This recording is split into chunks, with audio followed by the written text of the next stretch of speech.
You are not lost in life because life has abandoned you.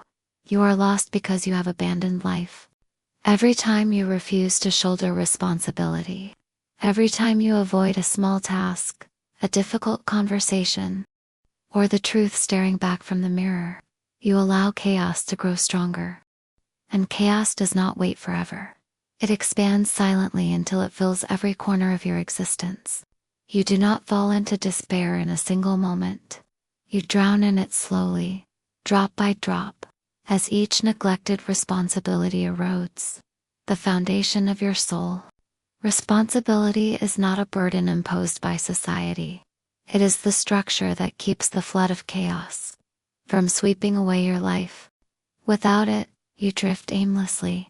With it, you walk the narrow path between order and chaos, between safety and growth, between life and destruction. Adrian lived in a room that reflected his soul, cluttered, dark, abandoned. He told himself that these details didn't matter, but every shirt on the floor, every unpaid bill, every unanswered call whispered the same truth. He was surrendering to chaos. Life rarely destroys you with a single fatal strike. It wears you down through the thousand small compromises you make with your own weakness. When you lie to yourself, "I'll do it tomorrow," you are not deceiving time. You are trading your future for a moment's comfort. And the future collects its debt with interest.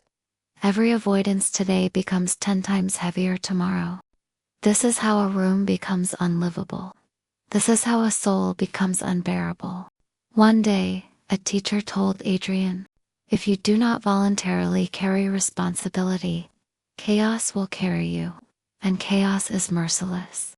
The words struck like thunder, because deep down, he already knew. You can run from responsibility, but you cannot escape chaos.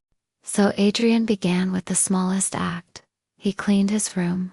He put away the clothes, wiped the dust, folded the sheets. It was not just cleaning. It was a declaration. I will not surrender to chaos. And in that act, however small, he felt a spark of meaning return. But responsibility does not end with the self. Adrian called his mother. He had avoided her for months, ashamed and distant. Yet a single word, "Mom," was enough to bring tears of relief. Chaos dissolves when we show up, when we stop hiding, when we simply say, "I am here." At work, he admitted his failures, no excuses, no justifications. Simply, "I was wrong." And paradoxically, by accepting blame, he regained trust. Chaos retreats not when we pretend to be perfect, but when we confront imperfection with truth. But the greatest battle was not in his room, not with his family, not at work. It was in his soul. At night, he heard whispers. "You are useless. You will fail again. You are nothing." It was not the voice of his enemies. It was his shadow. The shadow is everything you hide from yourself. Your cowardice, your resentment, your weakness. Jung warned, what you refuse to face becomes your fate. The more you deny it, the stronger it grows. And one day, it will swallow you whole. Carrying responsibility at this level is terrifying, because it means admitting, "I am not who I pretend to be.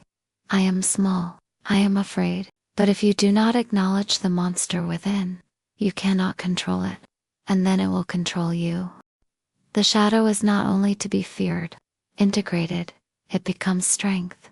Fear sharpens you. Anger, when disciplined, fuels justice.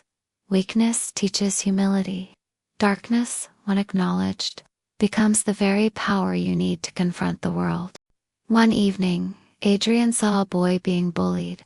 In the past, he would have walked away. But now, anger did not destroy. It became courage. He acted. He called for help. He confronted injustice. And chaos retreated. This was not recklessness.